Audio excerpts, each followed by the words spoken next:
This video will discuss the operation of the nut plate abrasion tool, or NAT.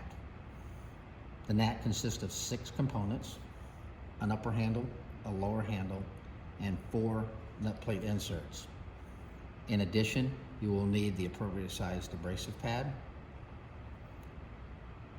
The NAT is used to abrade 2 styles of nut plates: the open style or the dome style.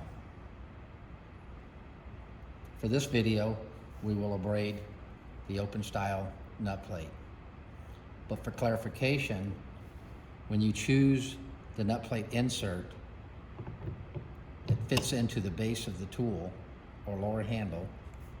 Both style nut plates fit the same nut plate insert. So after choosing the nut plate insert, you choose the appropriate abrasive pad. In this case, we're using a CR4. The nut plate abrasive pad has 2 flats located on it, which correspond to the flats in the upper handle. The abrasive pad is snapped into place as such. The chosen nut plate is then wiped with the appropriate solvent and AMS 3819 wipe. After the nut plate is wiped, it is placed into the nut plate insert.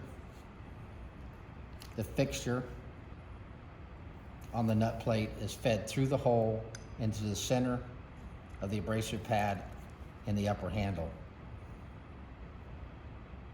With the nut plate firmly pressed against the abrasive pad, oscillate the tool back and forth 15 times minimum.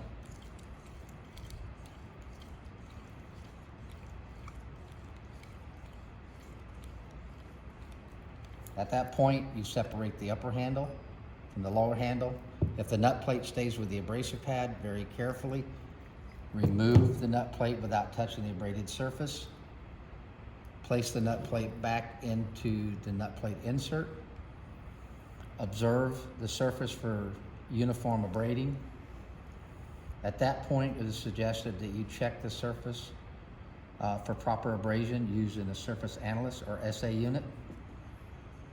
Without touching the surface, use the head of the SA unit, place it on the nut plate, abraded nut plate base, and follow the instructions on the SA unit. If the SA unit says that the nut plate is properly abraded and meets the requirements set by the manufacturer, the nut plate is now ready to be bonded.